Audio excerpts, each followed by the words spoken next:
Same format, candidates. It's going to be 60 seconds to introduce yourself. You will have 90 seconds to answer a question, 30 seconds for rebuttal. If there's a follow-up rebuttal, 15 seconds. Any questions? All right, let's carry on. Diane Sauer. My name is Diane Sauer, and I am... Go, Diane! Can you hear me? Okay. Let's stop the clock for a second. I need to change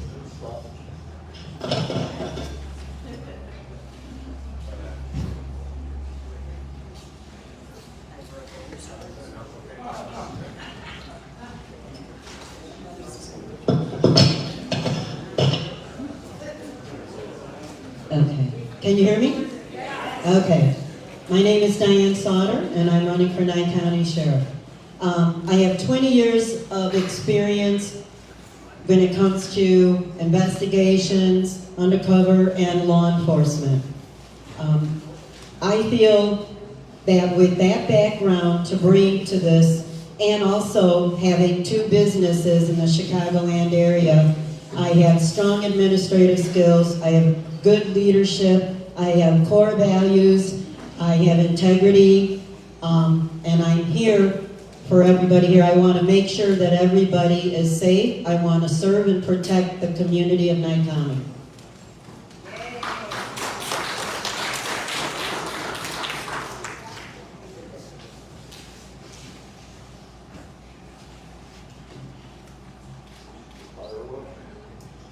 Hello, I'm Joe Carr. I'm running for a constitutional sheriff. I'm a candidate. I think I'm the best person for this because I'm an ethical person. I stood up against oppression, facing the end of my career, and I'm still here. I was oppressed, and I'm still here. So I have a good track record. I've ran several companies. I know how to administer. This is an administrative position, not a on-the-job position on patrol. I've had over a decade of that under my belt. And I think we need a change for this because there's a turnover rate at the sheriff's office.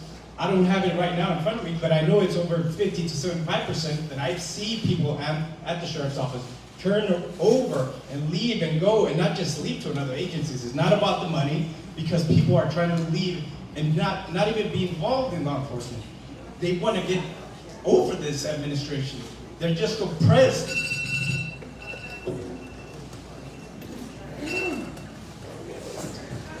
Good evening. My name is Joe Mcgill, and I am currently running for Nye County Sheriff. I grew up in the Las Vegas area. I've lived in the Southern Nevada all my life. I worked 26 years with the Las Vegas Metropolitan Police Department. I've currently been working 8 years part-time with the Nye County Sheriff's Office. I believe that I have the strong leadership skills, the backing of the community, the backing of the department, that I can make some positive changes to the community. My goal is to begin to encourage and foster the working relationship between the employees and the department to better the community. Thank you. Good evening. My name is Eric Murphy. I'm running for Nye County Sheriff also. I've been a Nye County resident for 43 years. I've been with the Sheriff's Office for 19 years. I currently hold the position of Patrol Lieutenant. I have a degree in criminal justice, and other than the sheriff, I'm the only one up here that has administrative experience. Thank you.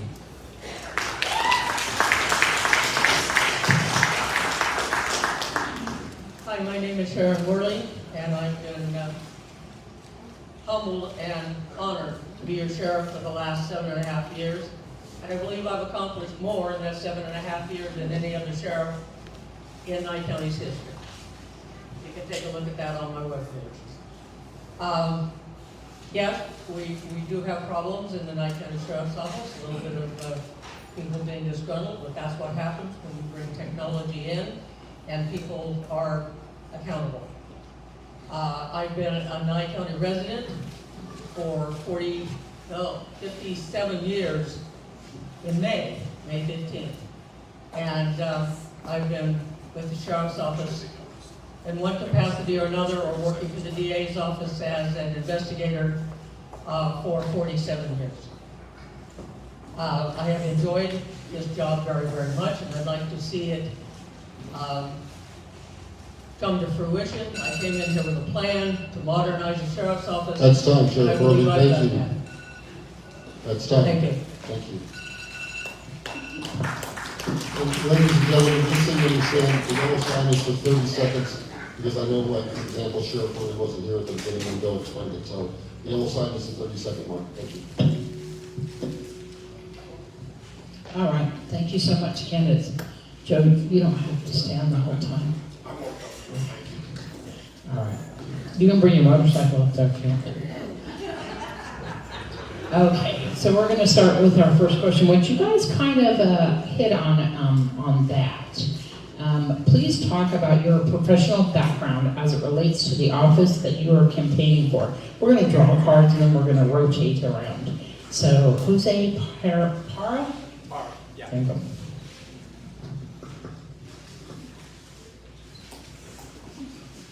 I've been working here at the Sheriff's Office for over a decade. I know what goes on, I know the policies, I know what needs to change. I will stand up, even if people don't like it, I'll stand up for what's right, what's ethical. The Constitution is is the number one thing that has to be enforced in this county. As a constitutional sheriff candidate, that's my number one goal. So oppression from government is the number one thing that's on my table. I've ran several companies in the past. I know how to administer companies, how to lead people. I don't want to overuse the word transparency or integrity, because those are political things. I want people to be aware of what's going on, not just after the fact, but I want them to be aware and educated, because I've been in the room after decisions have been made, after the public gives their opinion, and in the back room, the officials say they don't know what they're talking about. The public doesn't know that there's guidelines, there's rules to be obeyed. We can't just do that. And I don't like that, because the public, this is a republic, it's not a democracy. I want the people to be aware. I want the people to be aware of what's going on in other departments in this county. It's not just this department, but it seems like it's rampant throughout the whole country. Try to keep the microphone closer to your chin. My experience as I worked for the Las Vegas Metropolitan Police Department for 26 years in several different capacities. I worked in patrol all over the valley. I worked in the problem-solving unit, narcotics detective. I was a auto theft detective for 12 years. I worked in the retail crimes and tourist crimes sections. Since coming to Nye County, I've been working here part-time while collecting my retirement with the Metro Police Department. My first 3.5 years I worked for free. It worked out that Sheriff Worley was able to pay me part-time, and I was able to stop my part-time job in Las Vegas. I've worked in a lot of different capacities in law enforcement. My 34 years in law enforcement speaks for itself to an extent. I have been practicing integrity. I have been a supervisor. I was a supervisor with Metro. I have supervised individuals. I've been the basically go-to person on many teams of officers that I've worked with. I believe that there are some positive changes that I can bring to the Sheriff's Department, and I believe that I've got the full support of the department that primarily asked me in a way to begin to run for sheriff. I was seeing too many things that were being done in a way that was destroying. Thank you, Mr. Mcgill. That's time.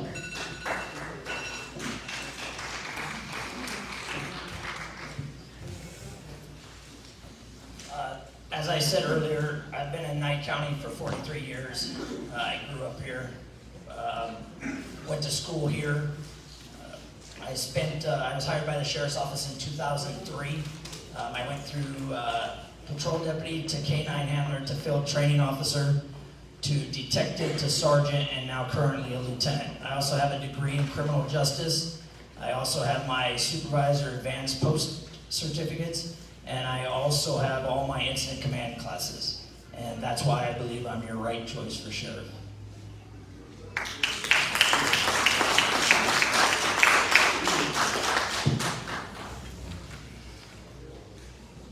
Well, I have a varied background.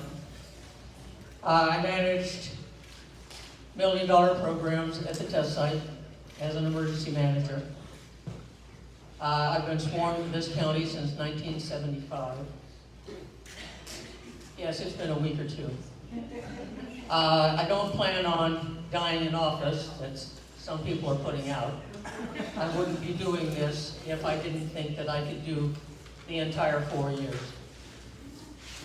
My background includes being an investigator for the Nye County District Attorney's Office, special investigator, and intelligence officer for the Nye County Sheriff's Office, special projects for the Nye County Sheriff's Office, a patrol deputy for the Nye County Sheriff's Office. I ran the reserve program for the Nye County Sheriff's Office for over 11 years. I've also been a facilitator. As I worked for the Department of Energy, for a contractor. I was what you would call a SWAT commander for some time. I went through SWAT school with Dade and LAPD. I went through firearms Sheriff Worley, instructor, that's been time. there for, Thank you, Sheriff Worley, that's time. okay.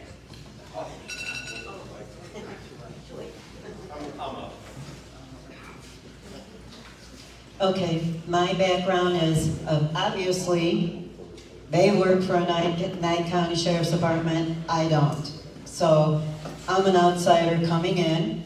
I worked for Will County Sheriff's Department, but before that, I worked for a company called Wells Fargo. It was not the bank, it was an investigative, protective, undercover agency. The first thing I did was I worked in investigating, helping the DAs with their investigations. Then I spent 3 years as a bodyguard for a woman out of India.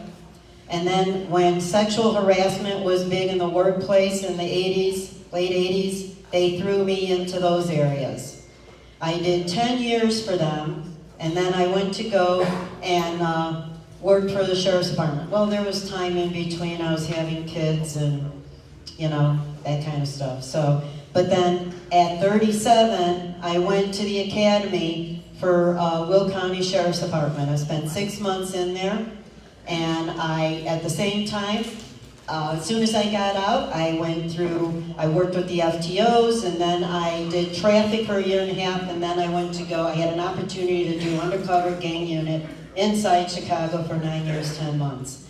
But in the meantime, I ran 2 companies, a computer company, and I created a paintball park from the ground up. So I know what it's like Thank you, Ms. Sauter, to that's dedicate time. time. Thank you. Thank you.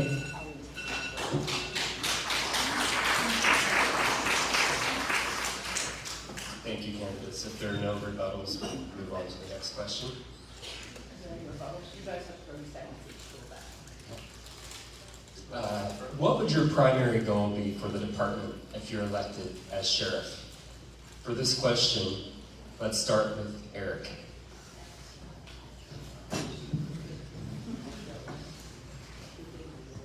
My ultimate goal for the agency would be retention, keeping deputies. We need to keep deputies here. We need to concentrate on that. And that would be one of my biggest goals, is to get deputies to work here and then keep them here. Thank you.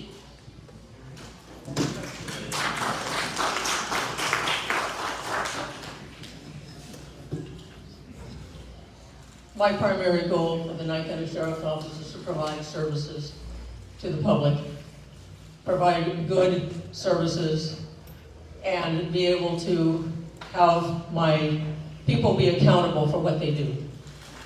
Those are my 2 primaries. Thank you.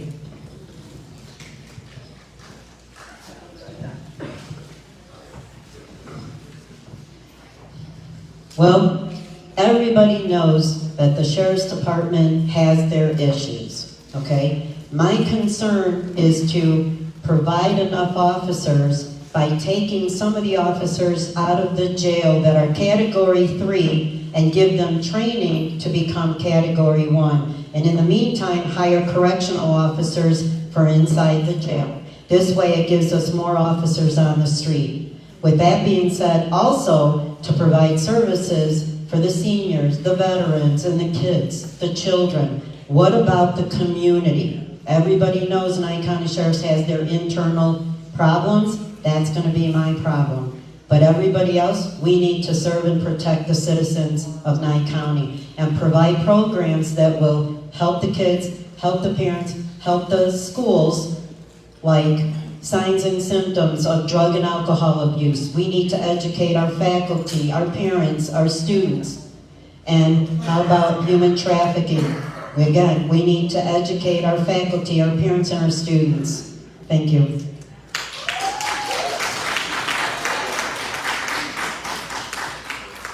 At any time. So I'm trying to make people aware of what's going on in this community. It seems like a lot of people aren't aware. There's a lot of tax money that's being squandered away.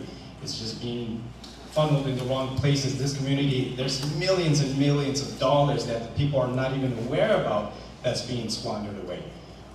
One of the big things that I want to do is, obviously, I don't want to be a broken record, but it's the retention of deputies. It's last time that I'm aware of an audit that was done, it was between $150,000 to almost $200,000 per deputy to train, to equip every time, and every time that deputy leaves, we have to pay that and spend that money all over again.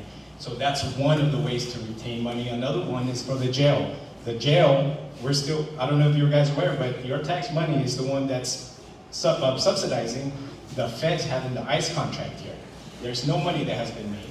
Somebody's making money from this, but it's not the taxpayers, it's not a better community by having the ICE contract here.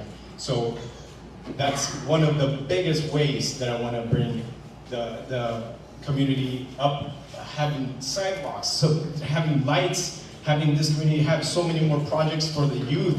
I've been involved with the Explore program for, I can't even remember, I've had FTOs since I was an FTO. I've had Explorers ride with me, and I became one of the teachers for the Explore program. It's obvious general consensus that up here, there are not enough officers. We need to hire more officers. We need to retain the officers that we have. The big problem, and that's my primary goal, is to get more officers here for your protection, to provide the best services that we can for our communities of Nye County. We need to retain the officers that we do have here. The reason why we are not retaining the officers as highly as we could is because the morale is so far down in the dirt. Deputies are being abused out on the street by negative press, by negative comments, and that's the thing that we have to deal with as police officers. However, when your administration is causing your morale to be brought down and continuing to bring down your morale among the deputies, among the entire staff, all the way up through the administration, that's a problem that we need to work on. I want to work on encouraging my deputies. I want to foster a relationship with my staff, and I want to nurture the working environment so that everyone can excel for the betterment of the community and the department. Thank you. Does anybody have a rebuttal? Are we allowed to make comments? You can make a 30-second rebuttal. I want to talk about Carr's comment about the ICE contract. The ICE contract allowed us to open the Tonopah jail and staff the Tonopah jail and the Pahrump jail safely for the very first time since 2010. We also managed to get a full-time 24/7 medical contract with mental health so that they're working in the jail every day. That ICE contract is Thank you, important Sheriff to us, and Worley. it That's doesn't your time. cost, Sheriff Worley, that's your time. Thank you. it doesn't cost the taxpayer anything. It's only 30 seconds, I know. It applies to everyone. Thank you. Anybody else have a rebuttal? Yes. Okay, 1 second, we're changing batteries.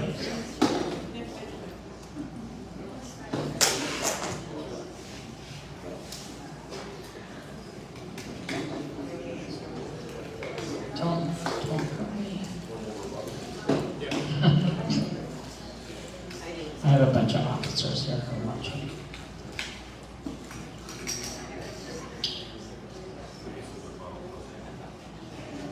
Yes, I believe that. And do you want to be called Joe, right? Instead of Jose in our questioning? Joe? You want to be Joe, not Jose, right? It doesn't matter. Okay. Either way. Hey, Josie. I just want to say that leadership and ethics start at the top. That's one way to change the morale.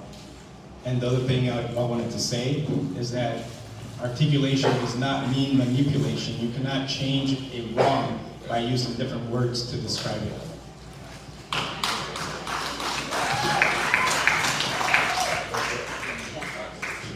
Is that okay? Okay. I have to agree with Carr. You took the words right out of my mouth, but the only other thing I wanted to add was last October of 14 of 21, Nye County Sheriff's Department received $1.4 million so that the Nye County deputies could learn de-escalation techniques.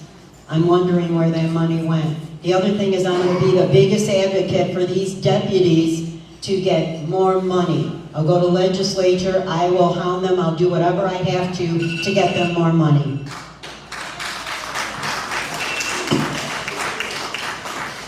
Does anybody else have a rebuttal? All right, our next question.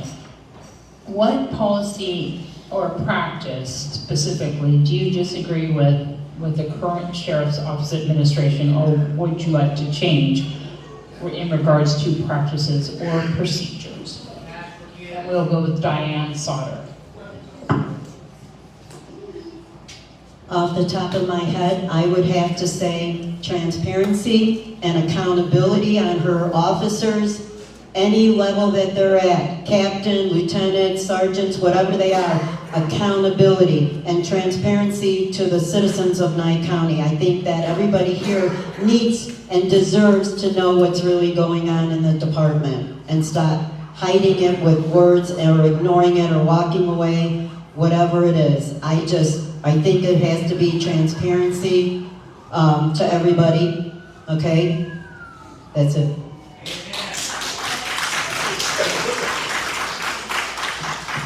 What's happening outside? One of the things is awareness. I don't want to use transparency because to me that's after the fact. It's been used a lot in DC. I want to bring awareness of what the options are, that options that you guys can know about, because a lot of things are hidden behind. We can't talk about this, it's ongoing. That's one of the reasons. I'm not going to go there. But it's awareness. And one of the things I do not agree with is if you did something wrong, you get the option to write yourself up for discipline. Only some of us get that option. Only some of us get that option to write ourselves up.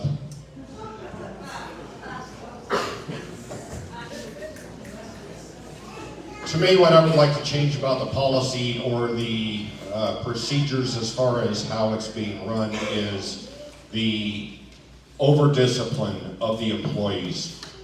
Employees are being written up on a regular basis for minor infractions and fired. And when you're never giving a, hey, you did a good job, please sign here and I'm going to put this in your file. It's nothing but, hey, you screwed up, you messed up, sign here, I'm going to put this in your file. Next week, hey, you messed up, sign here, I'm going to put this in your file. That's where the morale is going down. I'm going to lead I'm going to lead, not direct, through example. I'm going to be out working on the street just like everybody else is. I've been a grunt cop, a street cop, my entire 34 plus years. I'm going to continue to do that as much as possible. And when I can show my staff and my deputies how work is done and how it should be done, and lead them through their career, encouraging them, nurturing their career, that's my goal.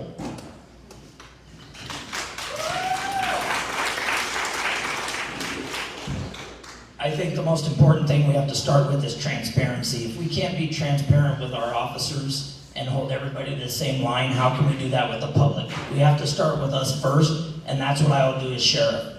It starts from the top and goes down to the bottom. We have to be transparent. We can't hold the people accountable if we're not transparent, so how can we enforce laws until we're transparent?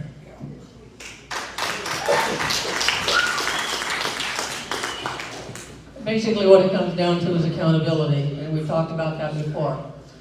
The sheriff is bound by several things, and one of them is the CBA, which is the collective bargaining agreement with the county. And they bargained for a disciplinary process, and that disciplinary process starts with being counseled, and the next step is being written up, going into an investigation for an IA, and then the next step in that is the disciplinary matrix and what you can actually charge them with. It starts with A, and that's a write-up. The next one is a B, and that's a 10-hour suspension. The next one is a C, and that's a 20-hour suspension. And the next one is a D, and that's 40 hours of termination or demotion. So we don't have too many choices, and we have to fit everybody into some kind of a box. And so that's what we try to do. I don't get to see most of it until the recommender of discipline, who is the undersheriff, sees the IA, sees all of the evidence, and writes up something for me to look at to make a determination. And I want to say right here. Thank you, Sheriff. We've got your time. Okay, sorry. Thank you. I'll allow 30 seconds for rebuttals, if anyone has a rebuttal. Yes, there is a disciplinary matrix, and yes, there are levels of standards as far as discipline action. However, I don't think that the deputies or the community or the bargaining units would complain very much if sometimes we just went to a person and said, you messed up, change it.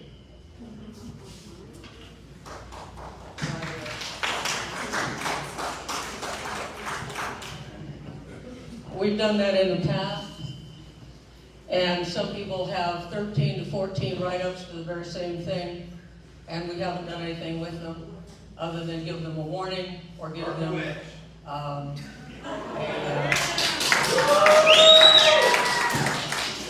have changed that policy. Folks, I'm going to put a stop to this right now.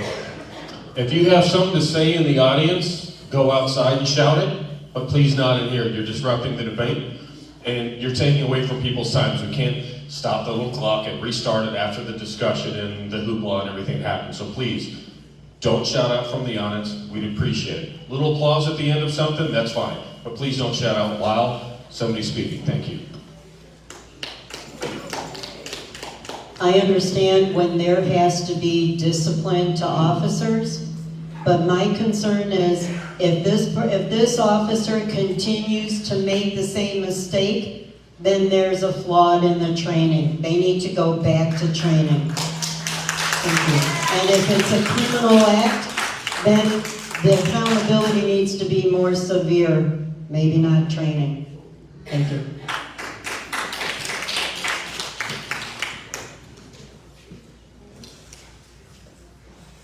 Anyone can get written up for anything with the policy that we have.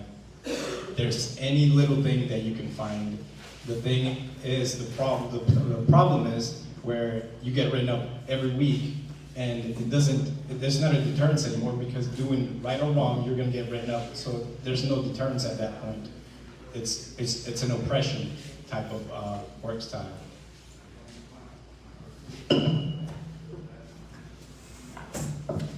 Thank you. Okay, category is current events. Earlier this week, Nye County deputies fired 14 rounds at suspects in a high-speed chase near the California border. How would you handle a morning meeting with your staff after a high-profile incident like this, and how would you communicate this incident to the public? We'll start with Jose. There's, as long as you don't intervene with the investigation for the prosecution purposes, you would notify that's one thing I cannot complain, that the public has been getting a lot of up-to-date press releases with the incidents that have been occurring. I don't have an issue with that. The issue is when you say things that interfere with the prosecution, and there's ongoing case for that happened earlier this year, actually. But I don't think there's an issue with this. The only thing is, it's been used for political reasons. I'm sure you've all seen it a lot more lately than when it's not a political season.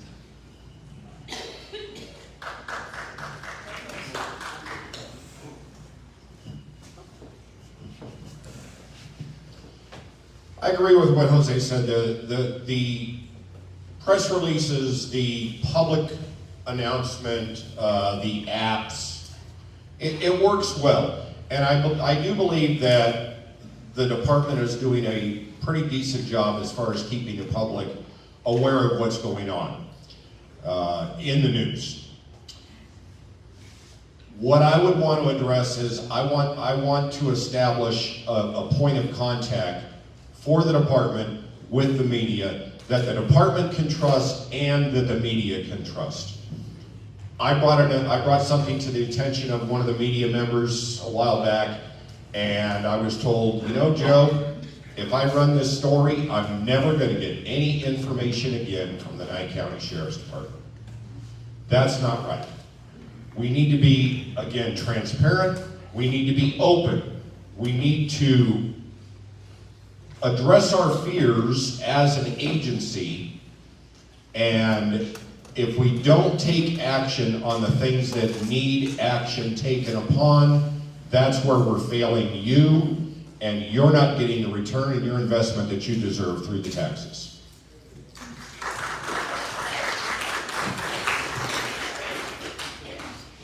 I think one of the most important things, back to the question of the shooting part, was that I think the officers did what they needed to do. Their lives were 100% in danger. And my thing as sheriff is I would 100% make sure that the health and welfare of my guys is most important after an incident like that. We have to make sure they're okay and they're fit to come back to duty. That would be my most important thing.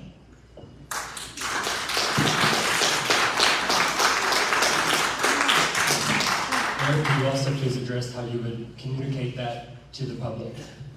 An incident like a high-profile incident, please. I think the easiest way to give it to the public is, as we've done, is immediately do a press release as a sheriff. Let the public know what happened and make the public feel secure, and that the deputies did a good job. Thank you.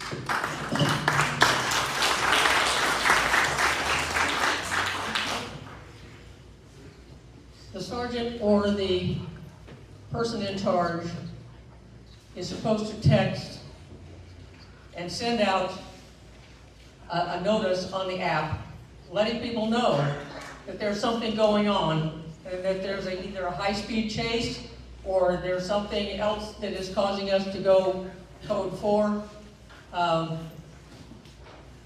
That happens every time we go out on anything, whether it's a high-speed chase or whether it's a fire. After that, you get updates as we go along, and The idea that we would not talk to someone in the media or not give them any more information if they wrote something bad about us is absolutely ridiculous. I'd like to know who that was, because I'd like to go be able to talk to them.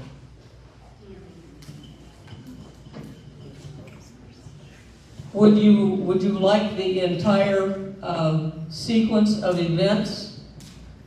Because I can give you that from the very beginning until the very end of a chase or something as a fire.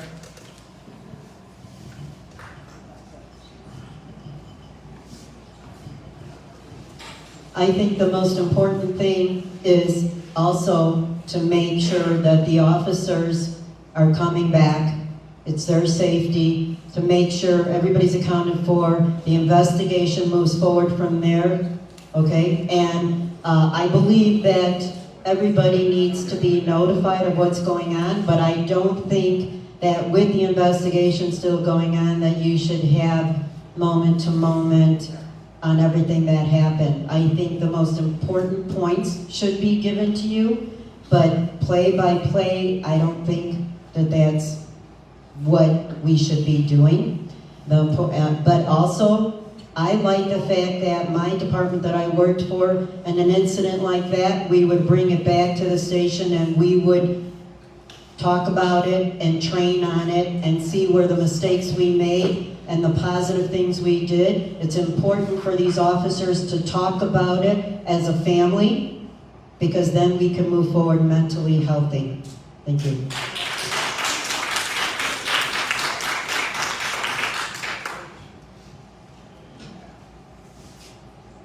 30-second rebuttal from anybody? I have a comment.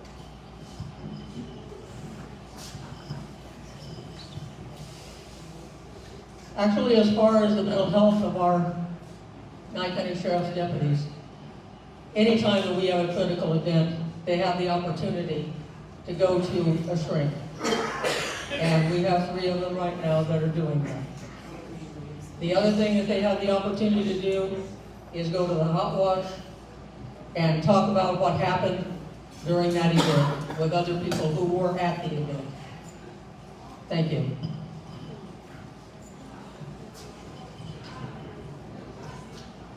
I think that after the fact, for a press release, it would be a benefit to do a question and answer type press release rather than just a sterile department statement.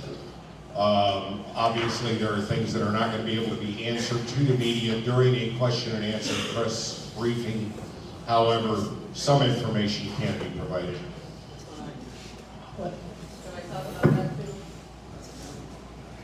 Is everything okay? Yes.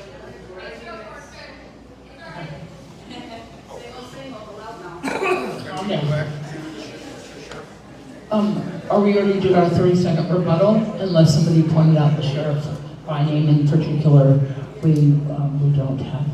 She'd like another rebuttal. Yeah, it would. That would be our, okay. In most every event that is a large event, we do a press release. And that press release, we invite the media into the sheriff's office and we talk to them.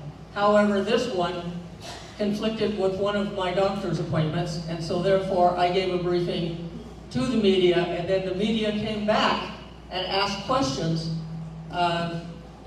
to, I believe, Eisenloffel and Captain Berkowitz, because I was not available.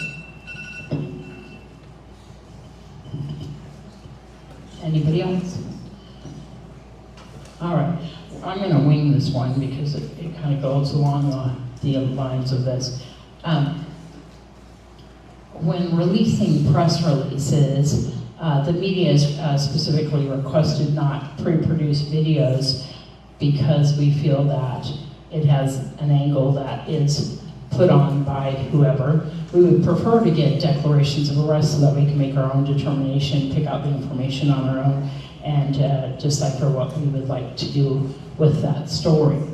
How do you guys feel about that? And how do you feel about community press releases that aren't so associated with the Nye County Sheriff's Office. We did have a question from the public that talked about the same thing, so I'm just going to add theirs in there. Excuse me on that. The person specifically asked if would you cease using YouTube to discredit and smear the very citizens that pay your salary, and that's kind of, that's an opinion there. All right, so we're going to go with Eric Murphy. What's the question? The question is about declarations of arrest as opposed to video press releases and releasing it to the public, and then kind of community press releases as opposed to press releases that may have something to do with the sheriff's office as concerned with the time used to produce these videos. What's your feelings on those? We're going to go to Eric Murphy. So I think that question's important because I think as an agency we need to work harder to work with the media, and I think we need to make sure that there's transparency, that what we're putting out, we put out for everybody. And that's one thing I would change, is that we would have a working relationship or a better working relationship with the media.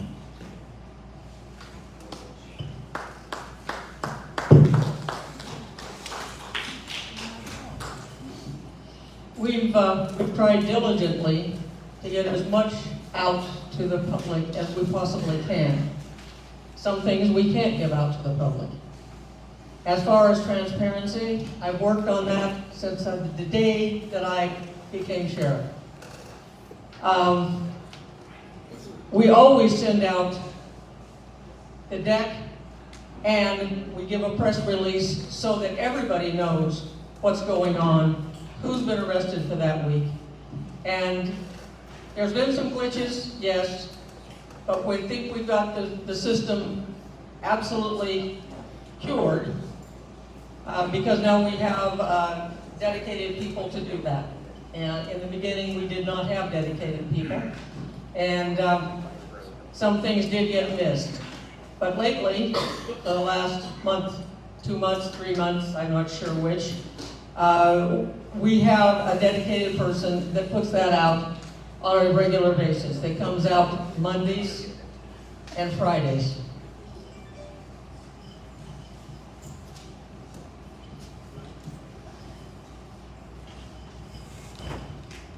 I have the Nye County Sheriff's app.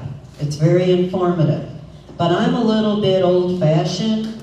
I would like to, because I understand there's a big retirement community here. Not a lot of people are computer savvy, so I would like to do both. I would like to go in front of the reporters, have them ask questions, some of the constituents, if you want to come and ask questions, wherever we'll have a general area where we can talk to the media, answer questions. But I think both of them would be good, because like I said, there's a lot of people out there that are not computer savvy, don't have the app on their phone. They might have an old-fashioned flip phone. We want to get the information out to as many people as we possibly can.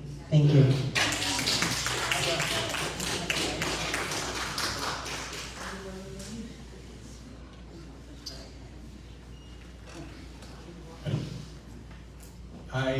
One of the things that we don't have to spend money is having a TV production studio that sworn officers are paid to produce those press releases. That's money that we can save and have those deputies out there on the street protecting us. The jail does not deter any crime. Patrol people deter the crime out there. That's the real deterrence, according to all the statistics and all the literature that you can read. Jails are a money-making machine. But going back to this, is developing a better media communication with the press releases of the print and video productions.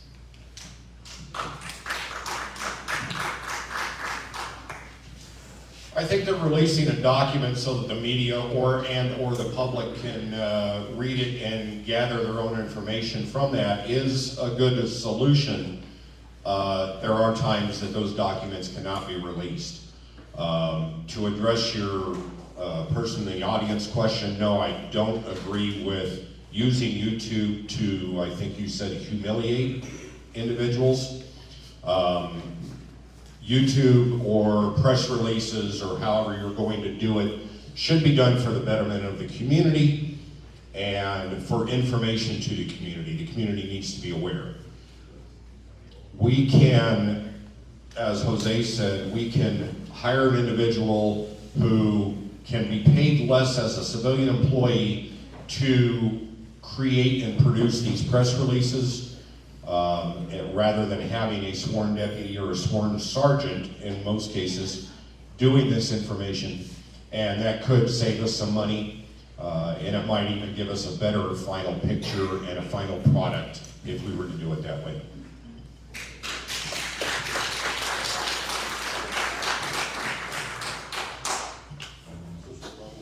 Actually, we do have one volunteer that works in that department, and we have one admin type that works in that department that are learning that job right now. Are there any rebuttals? Okay, let's move on to the next question. The sheriff's office requires a leader with high ethical values. What do ethics mean to you? How do you instill ethics in your force? We will start with Diane.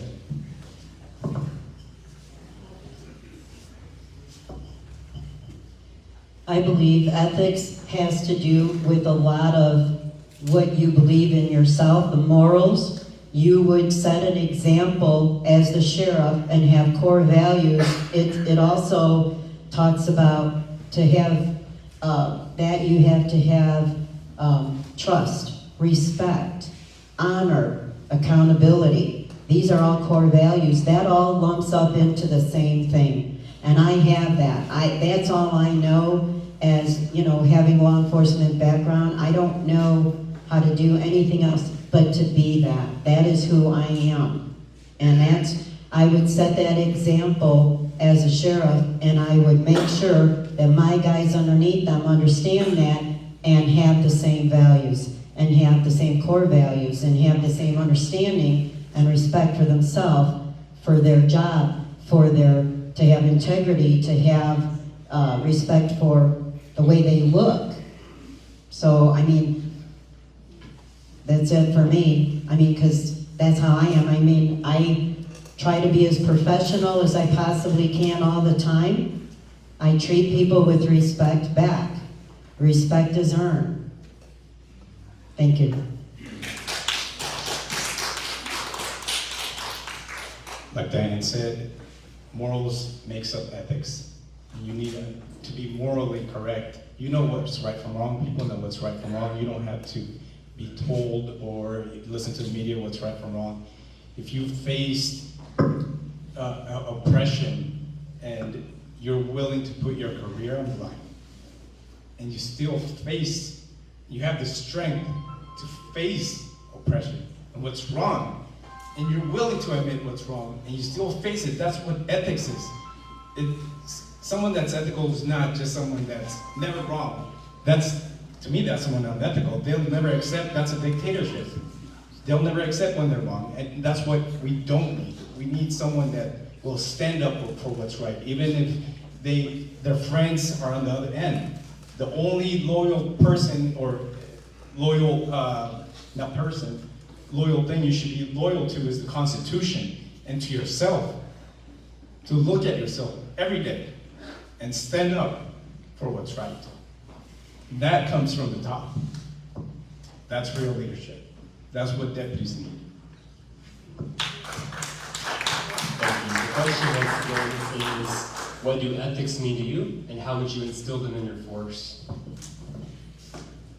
To me, ethics is making the right decision for the right reason, regardless of whether it's a popular decision or not. Oftentimes, in law enforcement, we have to make difficult decisions. I have made difficult decisions throughout my career. I've arrested police officers. I've arrested doctors. I've arrested attorneys. I've arrested teachers. I've arrested moms and dads. I've taken mom away from the house in front of the children. And I always try to do that in a way, Mom, please let's not make a big deal of this. I don't want to have to handcuff you in front of your children. Let's go outside, take the child back to the room, something to that effect. Those are ethics. Those are feelings. Those are emotions. How am I going to instill ethics in my department? I'm going to lead ethically. I'm going to let my people see that I am a moral and an ethical person, that I'm not afraid to make the difficult decisions, that I will make the difficult decisions, and it will be for the right reason. It won't be for my own benefit. It won't be for an individual's benefit. It'll be for the benefit of the greater good. The community is the one who I am here to serve, and I have been for my entire career. And that's the way I'm going to continue my career.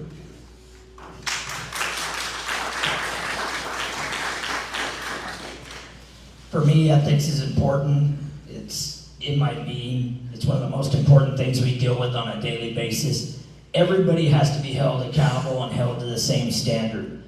Just like Mcgill said, he's arrested this person, that person. I've arrested the same kind of people. I've gone out several times and arrested my own son. Everybody will be held accountable by me. And it starts at the top with me. And that's what I'll train my guys to do, is be ethical and always stand up for what's right in the community and stand up for the people of Nye County.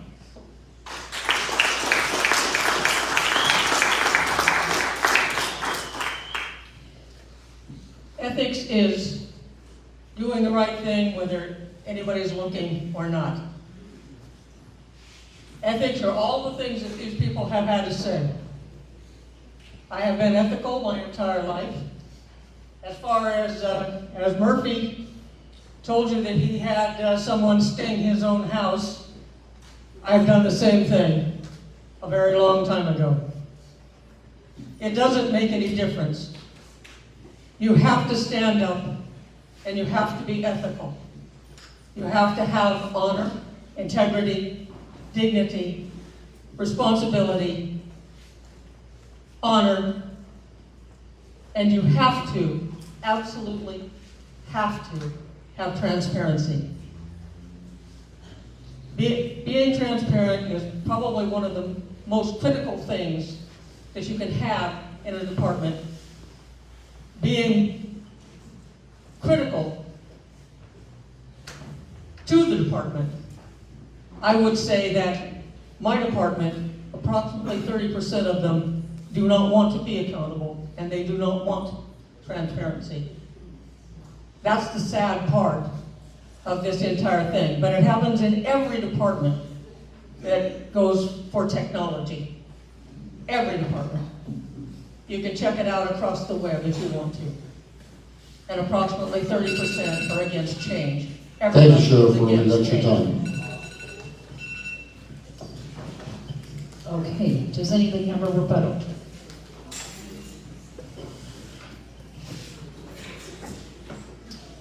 I'm sure a lot of you have read, or if not all of you have read, the articles that have been out about the sheriff's office the last couple months. None of that was transparent. Nobody knew about that. Nobody.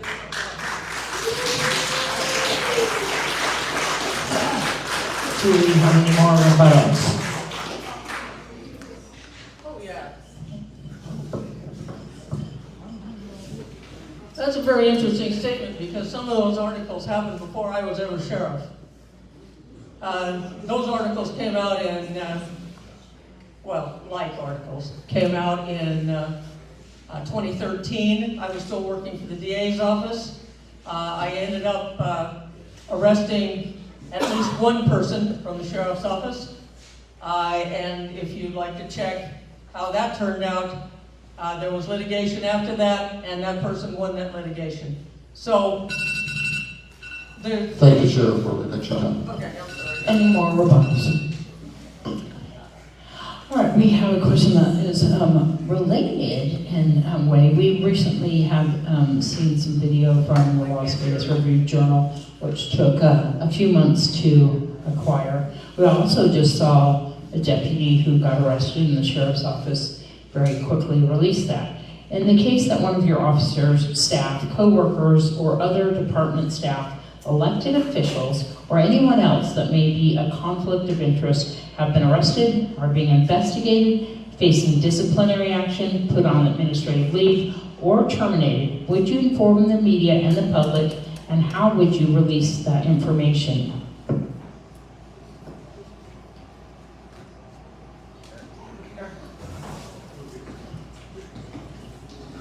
I think that goes back to transparency and that we have to release it as we would do anybody else. And I think something like that where you have an officer that's been arrested, that needs to be released directly by the sheriff in front of everybody and keep transparency 100%. If we're gonna release it for people in the public, we need to release it for our officers when they do wrong also. We have to be transparent, and that's one of my big things.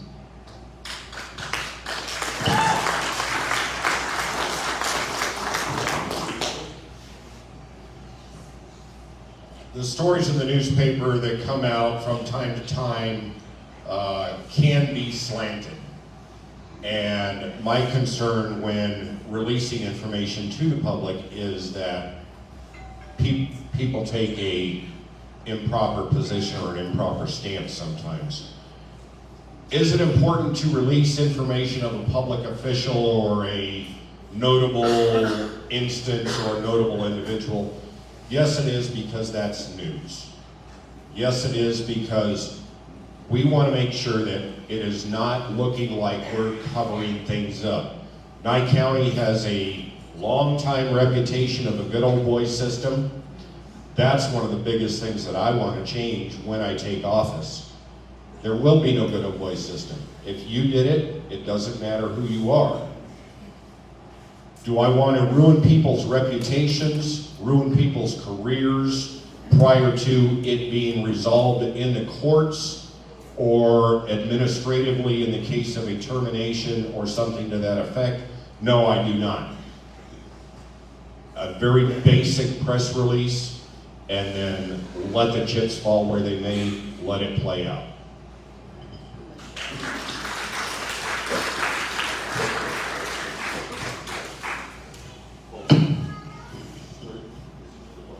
There's a lot of that's absolutely true. However, when you become an elected official, everything that you do and everything that you have done, you just open the door to let people look at your background. Public records, you can get disciplinary public records, you can get court public records, you can do mostly whatever you want to find out about your official. As soon as they sign the dotted line that they want to be a public official and they're running for office, everything then is discounted, because the public has a right to know who their public officials are and what their background really is. So we try not to put out anything that is going to really hurt anyone, but we have to put out something, because we can't cover up anything that anybody else has done, and we can't cover up anything that a public official has done. Thank you.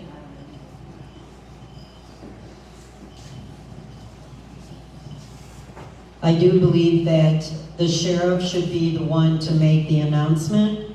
The other thing is that nobody is above the law, not anybody.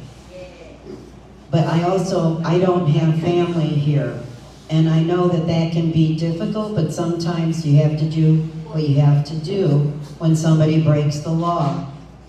But I honestly think that that information should come from the sheriff and not anybody else.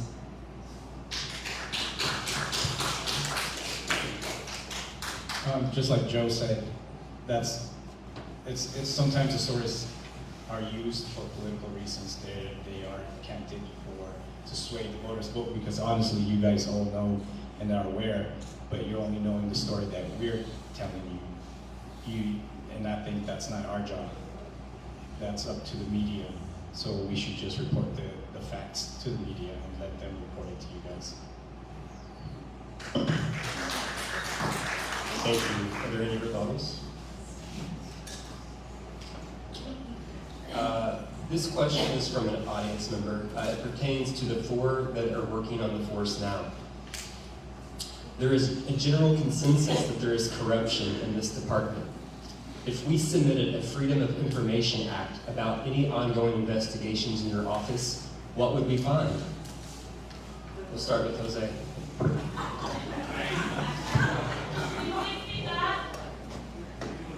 They want the question. The question again. There is a general consensus that there is corruption in this department. If we submitted a Freedom of Information Act about any ongoing investigations in your office, what would we find?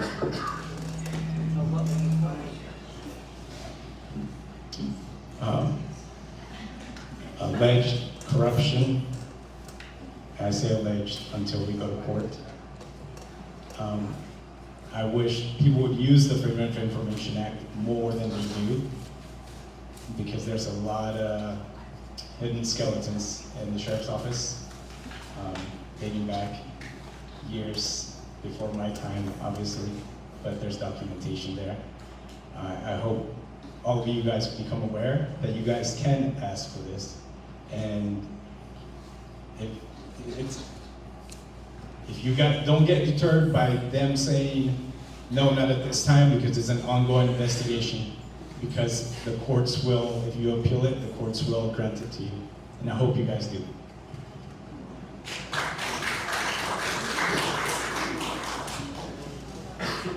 At any point in time in a law enforcement agency, there are going to be internal investigations.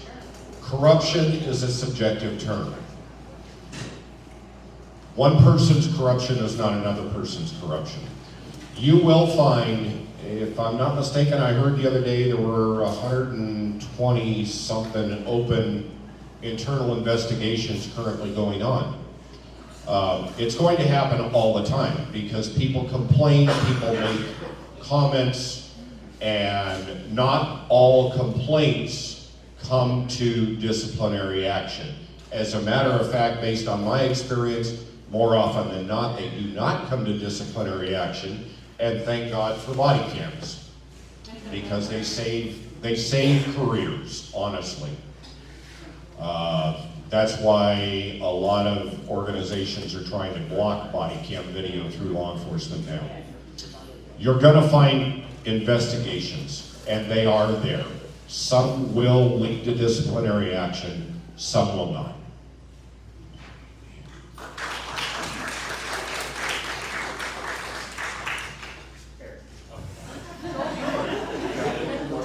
We're starting here, going here, and then over, right? Yeah, like it's clockwise kind of. Gotcha. I'll have another question for Diane, but this is for the 4 that are currently on the force. And the question again is, if we filed a Freedom of Information Act request about any ongoing investigations in your department, what would we find?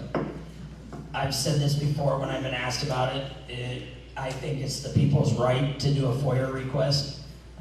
And I think it just depends on what the investigation is to determine what actually happened. As Joe said, there's some that don't amount to discipline. There are some that do amount to discipline. But I think you would see that there is different treatment in our agency. And I agree with Jose that it should be part of your responsibility as a citizen to file those and find out the truth.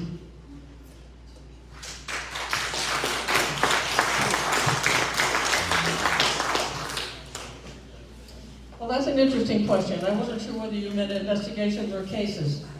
But investigations, we've just got a notice from our attorney that no, the person who is being investigated for anything has a right of privacy for that investigation.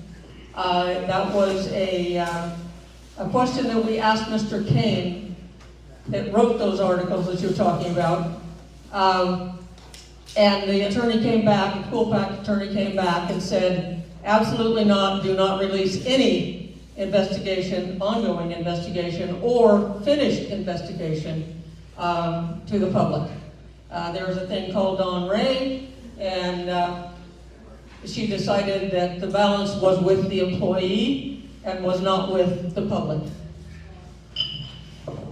Thank you. And then Diane, I have a question for you also. And we'll do some rebuttals after that. This position requires you to be post-certified. Are you post-certified? And if not, how are you going to get post-certified to fulfill this position? First of all, I've been asked this over and over again. I am not post-certified for the state of Nevada. I am post-certified for the state of Illinois.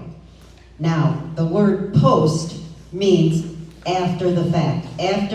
When I win sheriff, then I have 1 year to accomplish being post-certified for the state of Nevada. Okay.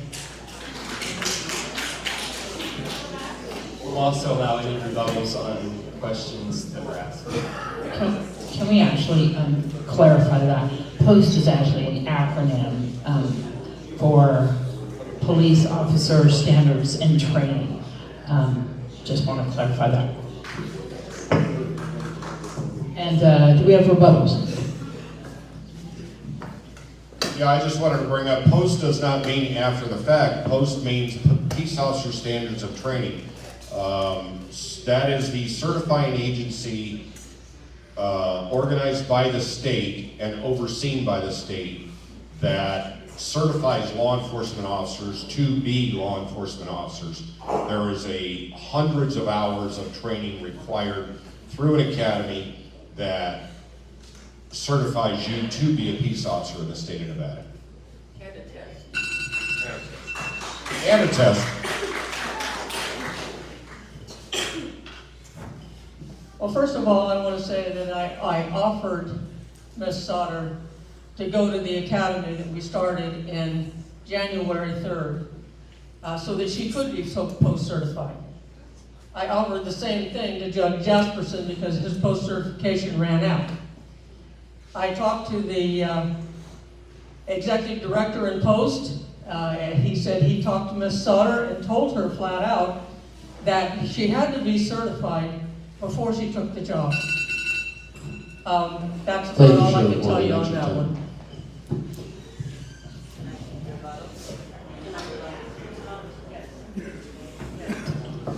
Yes, Diane gets 15 seconds to rebut that. Okay. Even though I am not post-certified with the state of Nevada, I was told if I became the sheriff, I had 1 year to become post-certified after the fact, after that. Now, as far as the director of post commissions, he never said that to me. I just merely called and asked a question, he gave me the answer, and that was it. He did not say that. And yes, you did offer Thank you, me Ms. that. Sauter, that's your time. But I didn't Ms. want you to Sauter, fail me. Ms. Sauter, that's your time, thank you. All right, any other rebuttals? And those would also be a rebuttal on what was the questions though. Oh, the Freedom of Information Act as well. Okay. Do we have any other rebuttals?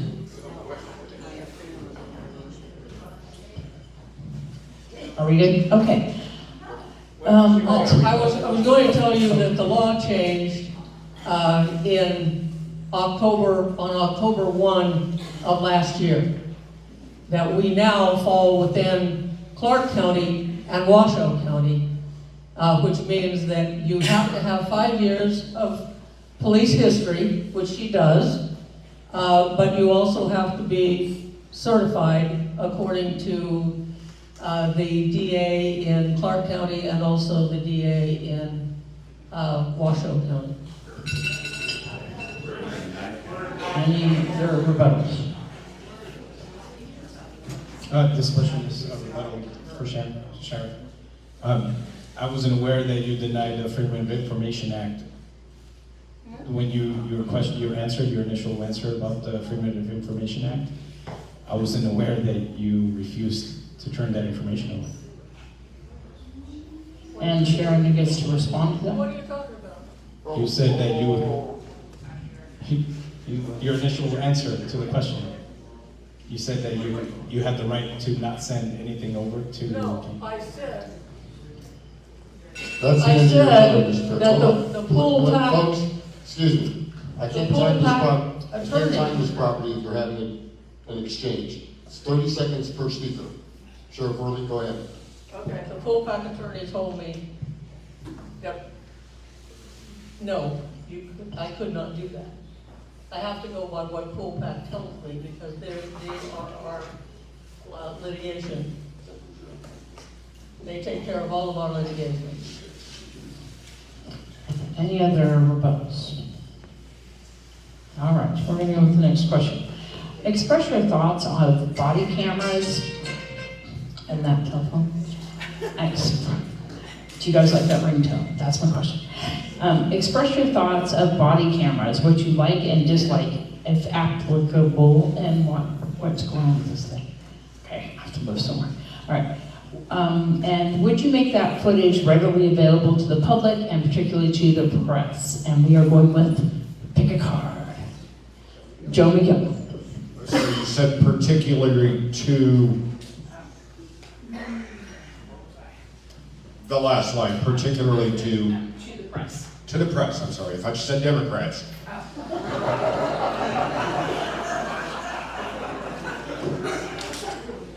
I think that, with the exception of Jose, I think that everybody has, well, Jose and Diane, I think that everybody has grown up without body cams and with body cams. My feelings on body cams is I love them. They provide evidence for me to write my report. They provide evidence for a judge or a jury to view. They provide evidence that a crime was committed or was not committed. They provide evidence to alleviate a false allegation against a law enforcement officer. I think they're a fantastic tool. I would like for our department to go to a different body cam system that is more reliable. The ones that we have are somewhat reliable in my opinion. When I have to reach up and tap the button to activate it, there are times that I forget to do that, or I don't hit it just correctly or right in the center and the body cam doesn't come on. I think that the body cams are a fantastic tool. However, I would like to go to a different body cam system. So I would evaluate another system.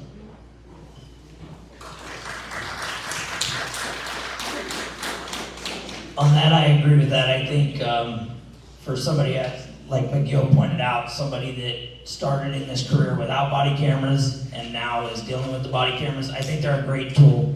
I think they do just what we want them to do, and that's show transparency. It shows how the deputies behave, it shows how the civilians behave. Somebody comes up and files a false report on a deputy, we can go look at it right away and determine what happened. And I think that's what makes them huge, and at this point in time, I don't see a negative about them. The question once again is express your views on body cameras, and would you make the footage public to the media, Democrats, or anyone that requested it?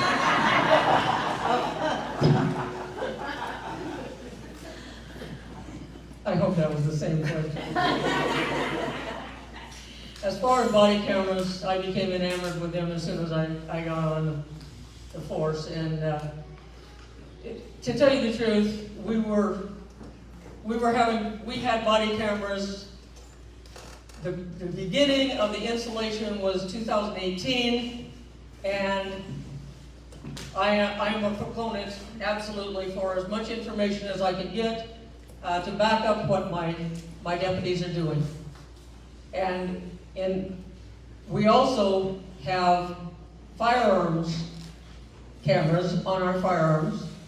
We found that this last incident that we had, the firearm camera actually gave us the best video. So now we're going to put those on our rifles. The other thing is we're running out of our contract for the initial group of body-worn cameras. So therefore, we're going to a body-worn camera that does just exactly what Joe was asking for. Comes on when you actually open your door or what have you, and it gives us a GPS. So we can tell where the deputy is. We've only been able to tell where the car was, but now we'll be able to tell just exactly where the deputy is going to be, so that if he runs into a problem, we can get there to him, not just to the car, and then try to find him.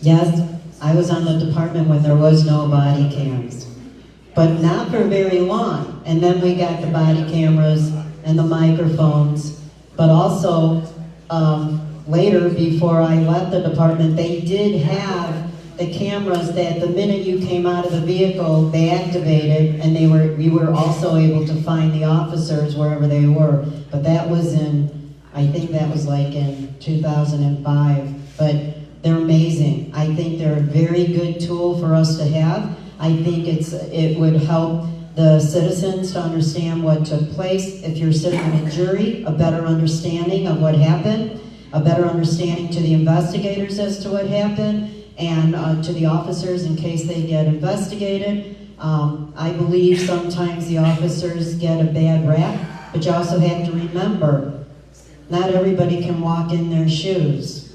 So they're under scrutiny all the time. So the cameras are an excellent tool.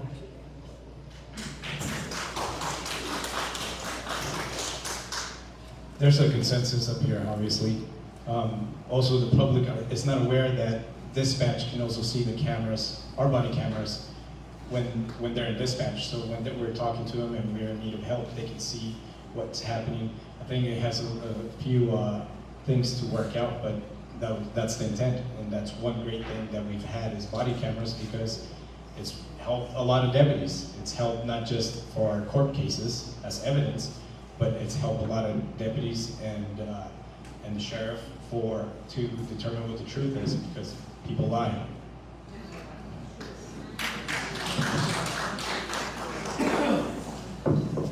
Are there any rebuttals? Okay, moving on to the next question. What roles do school resources officers have in Nye County schools? How would you allocate staffing for them? Again, the question is, what roles do school resource officers have in Nye County schools, and how would you allocate staffing for them?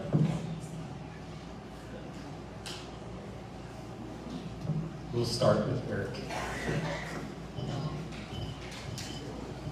Currently, our roles at the sheriff's office with school resource officers is we currently have 3 total. We have 2 in Pahrump and 1 in Tonopah. The thing I enjoy them doing is they interact with the kids and have a relationship with the kids, and they assist the street deputies with getting information when we're looking for children that want to hurt themselves or are bringing drugs into the school or weapons into the school. I think that they could use a little bit more assistance, but it's what we have right now and it's the budget, and I would definitely work on growing that program, because as I said earlier, I think it's huge that we have that representation with kids nowadays, especially with the environments they're growing up in and those kind of situations, and I think the deputies help bring clarity to that for each child.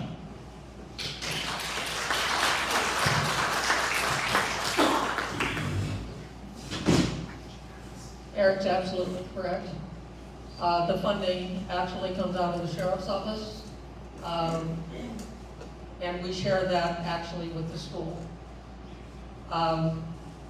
They don't pay for the entire program. They only pay for part of it. We pay for the rest. We, the taxpayers, pay for the rest. It's very difficult to get more people, because we need to staff the streets too. The streets back up the officers in the schools. They also do the truancy stuff. They do the investigations within the school. They talk to the kids. They have a good relationship with them, and they know the troublemakers. We need to keep that program. That program does need to grow. We did have 5 people. We're down to 3. We're down to 3 because we don't have the people to put there. Hopefully, we will be able to get that during the next year or so.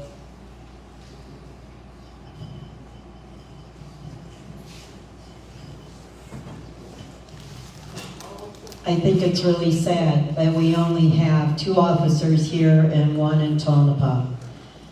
Yeah, we're gonna have to figure out a way to bring more funding for these officers so that we can have more deputies inside the schools. It's very important that these deputies that are working with the kids know how to recognize signs and symptoms of drug and alcohol abuse, to also look at the kids that what human traffickers would look for.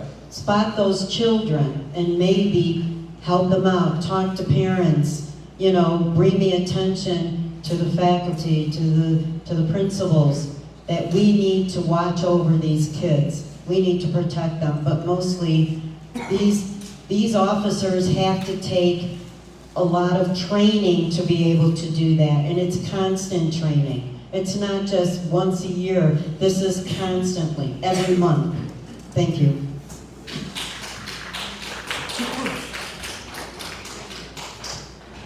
I agree with what everyone's saying about it. It's great for the kids, for the youth. That's what the whole purpose is.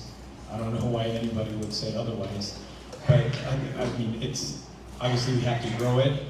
I know I've had issues there because a lot of the explorers that come, we get them from the schools, and the school resource officers are the ones that help, and they're the ones that recruit explorers, because that's another issue of retaining the deputies here. A lot of them are from outside this county, and a lot of them leave if they don't like it, or if for whatever reason. We have to get people from inside the county to be part of the sheriff's office, and that's been my goal the whole time as an explorer advisor. Part of the Boy Scouts of America is who sponsors us, and I know we can do a lot more than what we have right now. We currently have 2 explorers at the sheriff's office.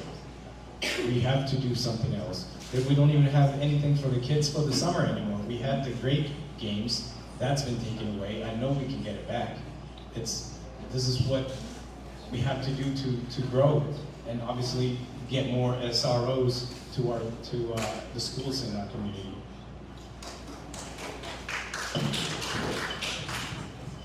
Once again, we're unanimous. We all think that the school resource officers are a good thing, absolutely. They are a valuable tool for the students and the staff at all the schools.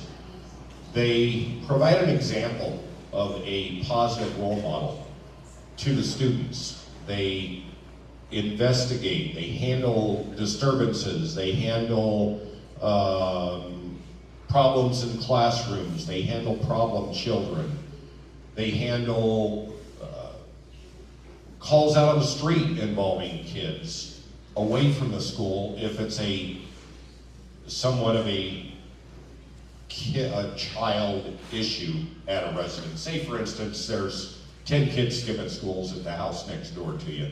Our school resource officers oftentimes will handle that. They provide information to the deputies on the street, and if the deputies on the street are looking for information as far as an individual or a circumstance, they are a very valuable tool. That is something that needs to be continued.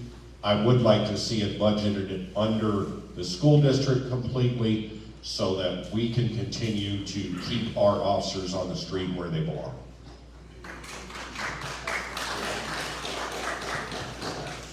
I agree with Joe. I'd like to see the school district pick up the whole bill too, but so far we haven't been able to manage that.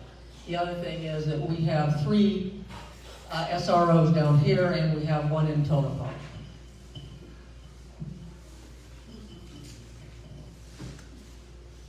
Is there any more rebuttals? Okay. I'm going to also add the resource officers are really good for kids who may be suicidal or depressed, or even getting information about other kids who might be there, or even crimes. All right. how would you go about recruiting and retaining qualified deputies? And this question is going to Diane Sauer.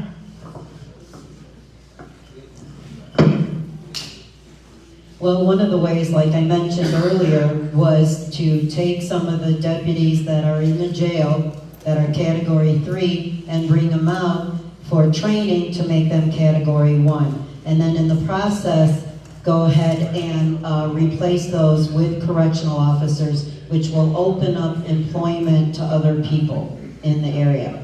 Also, I don't believe I would go to colleges, but that's a possibility. Students that are in criminal justice classes, even high schoolers, lecture at the high schoolers, maybe to get them into the Explorer program and maybe see if they're interested in going into criminal justice.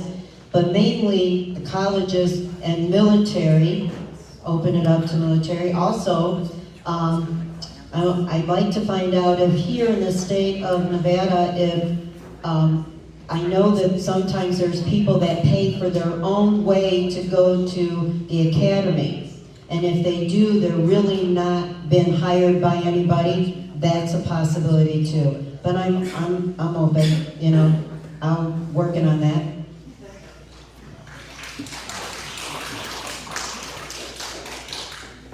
To retain the deputies that we already have, obviously we have to give them a good place to work, a good working environment, that they're not going to start looking other places to go and work, or just retire their law enforcement career.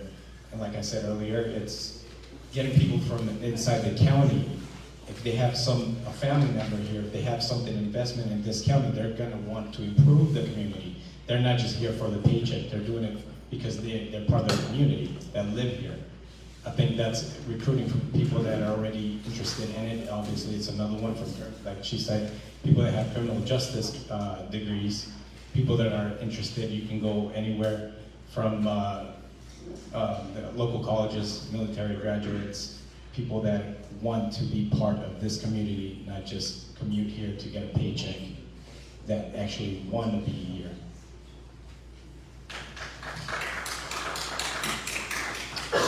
I think that one thing that's going to help our recruiting issue right now is the fact that the deputies recently got a pretty good raise. So our salary is much more in line with standards. I think that's going to help us.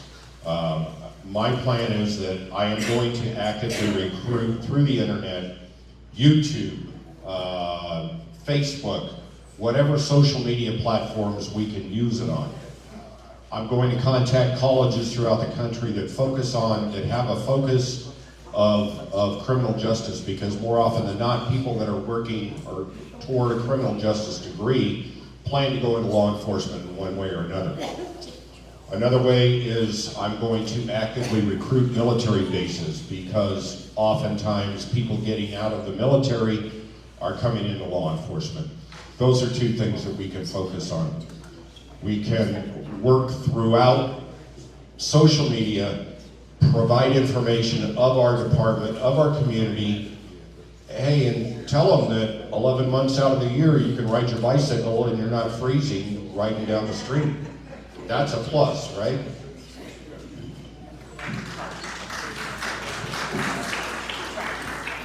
I think one of the biggest things for us to do is, as Carr already pointed out, is we gotta make this a happy place for people that wanna come to work. First and foremost, they gotta wanna come to work. The other big thing with retention is, as Joe stated, they've got a pretty good raise, so that's gonna help us.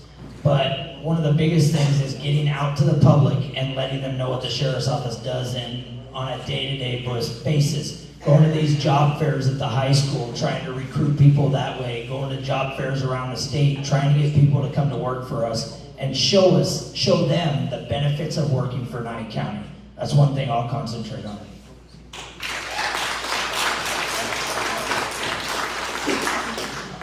A lot of those things that Joe named, we are already doing. We also go with the Nevada Sheriffs and Chiefs Association and try to get people that way.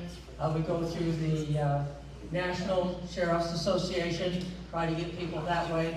The best thing that we ever did was have live PD and cops here, because that showed an interest across the country. It was a very good show. It put us in a very good position, and we did manage to hire some people out of that show.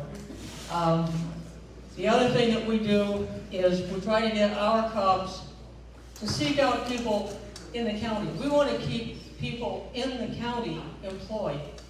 If they want to be Nye County sheriffs, they want to join our team, then they need to step up, because I would rather hire somebody who's here and homegrown and wants to be here and cares about people than I would anyone else. Thank you.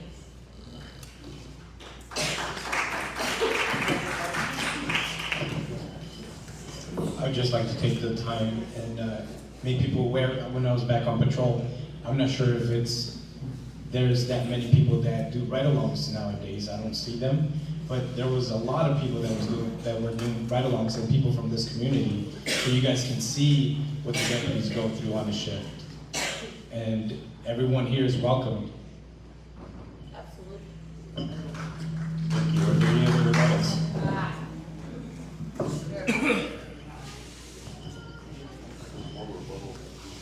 The door is always open if you want to ride along.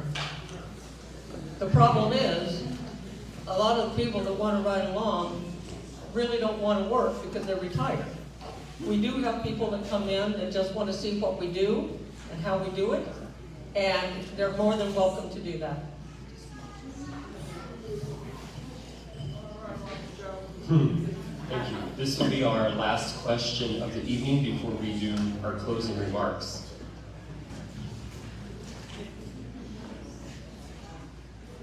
So folks, although this is going to be the last question, there are a few things we want to do afterwards, so please don't just walk out. There's some more important stuff happening. This question is coming from an audience, and I think it's a good one. So I like to drive fast, and apparently a lot of people out here do too. What are your thoughts on focused patrols, aka speed traps, and those deputies stationed in Nye County to catch motorists for infractions such as DUIs? We'll start with Joe Mcgill.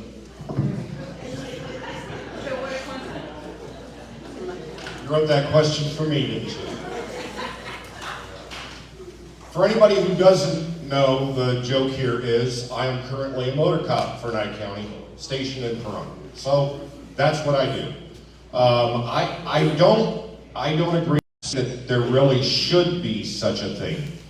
I do believe, however, in speed enforcement. Speed enforcement takes bodies to do.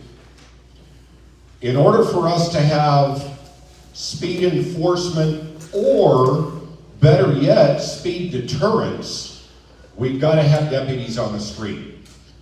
Oftentimes, it's not out of the ordinary that in this valley of 31,000 people, the valley of Pahrump, it's not out of the ordinary that you maybe have 3-4 deputies on the street on day shift weekdays. That's not enough to do speed enforcement or speed deterrence. Deputies on the street are a visible deterrent to poor driving, and I can tell you there was about a 6-month period where I was going every week with a DUI arrest because of doing traffic enforcement, poor driving, speed, cutting people off, unregistered cars, stop an unregistered car, he's got no insurance. Who here wants to get into a wreck with a person who doesn't have insurance? Raise your hand, please. 1.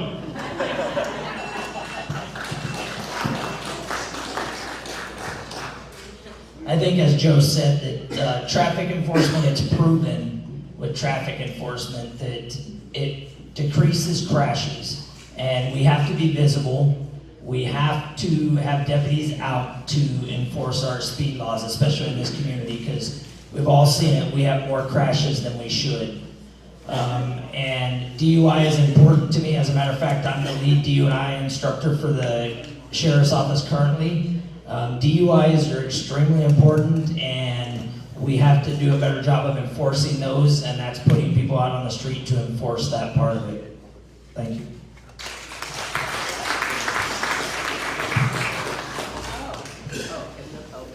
When I first came on board in 2015, that was one of my priorities. We used to have traffic cops back here, motor cops, during Wade Liskey's era. And I thought they did a wonderful job then. I think they do a wonderful job now. We also have a program called Joining Forces. And Joining Forces brings other motor cops into our county and helps our motor cops do a good job. We only have that certain times a year, but it's all planned out around our most busiest time frames. I guess that's about all I want to say about that. There you go, Joe. My short time as a traffic officer was just that. I was a traffic officer, but I worked in a highly populated area. We didn't have speed traps. What we did was, what my job was, I ran every plate that I could see.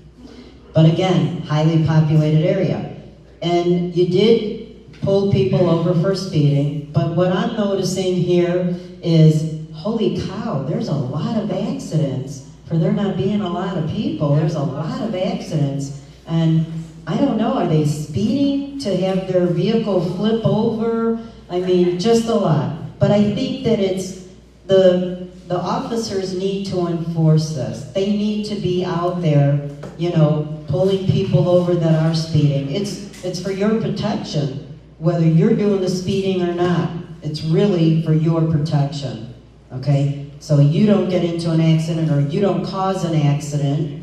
These guys are doing their job. And with there not being a lot of officers, they're doing everything. We don't have just traffic, gang, and drug task force. We don't, no, these guys are doing everything. So I give them a lot of credit.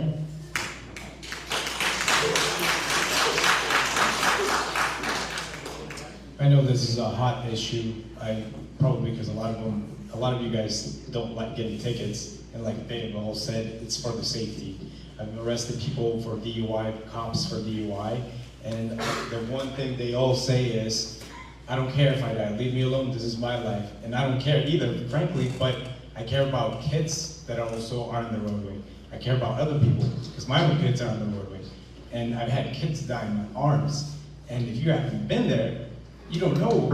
I'm sorry to get emotional. I'm crybaby about that, but I'm just passionate about it. If you are driving drunk, we need other things to like the taxi cab company. We have to advertise. You don't have to drive drunk. You don't, and that's the number one reason for speeding is injuries and accidents and DUIs. That's the number one thing that causes fatalities. Does anybody have any rebuttals? Okay, we are going to go 1 minute. I just want to say thank you to Brent Channing for joining me from the Department of Times. He learned how to say Nevada tonight. And thanks to all the audience questions. Brent wanted to tell you he especially liked all the animal drawings that somebody did. And if you guys want to have the most popular question, David Berkowitz, you can ask them all individually after we're done. All right, candidates, let's start down with Sheriff Worley, and 60 seconds each just to polish it up.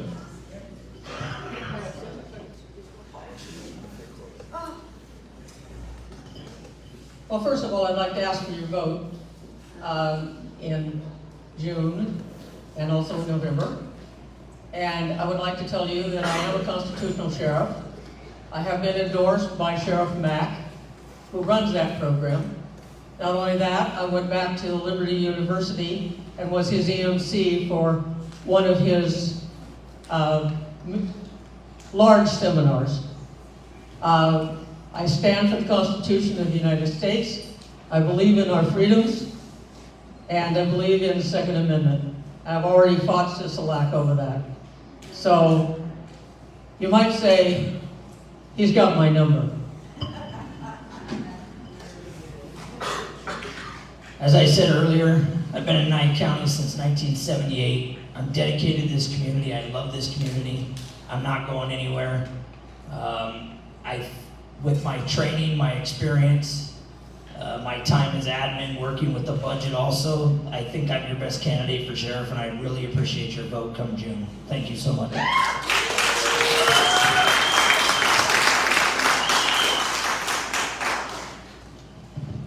I've been working in law enforcement in Southern Nevada for 34 years, and as I stated earlier, I think you can see that I have a wide-ranging experience, many different assignments. My goal is to make changes to this department for the better. And all of these questions tonight, in my opinion, my responses, is not Pahrump, it's Nye County, it's Beatty, it's Amargosa, it's all the northern areas. You can see that I've got excellent experience, training, skills, knowledge, a wide-ranging law enforcement career, and I'm ready to continue that as the Nye County Sheriff. Thank you. Thank you guys for showing up and for giving up your time to listen to us, to all of us. I'm gonna be the sheriff, a constitutional sheriff, because I want to change what's going on here. Like I said, there's so much funding, there's so much money that's just being squandered away. And with me, you're gonna get transparency. You're gonna get, the number one thing is the Constitution to be enforced. That's it. Constitution gives us our rights. The NRS tells us what we can do, to what you cannot do. And those are tools that are abused.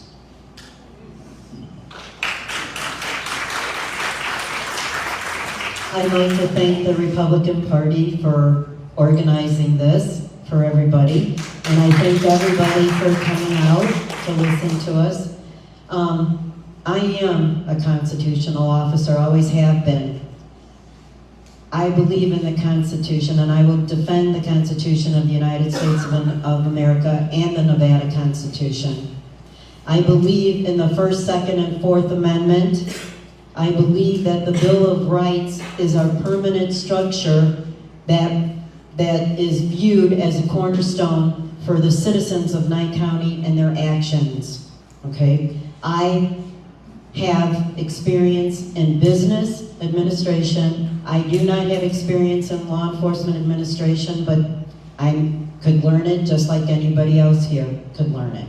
I'm an officer at heart, and I believe in people. I believe that the community and the Sheriff's Department's relationship is broken. Thank you, Ms. Sauer, that's your time. Thank you, and I appreciate your vote in the primary and then the election.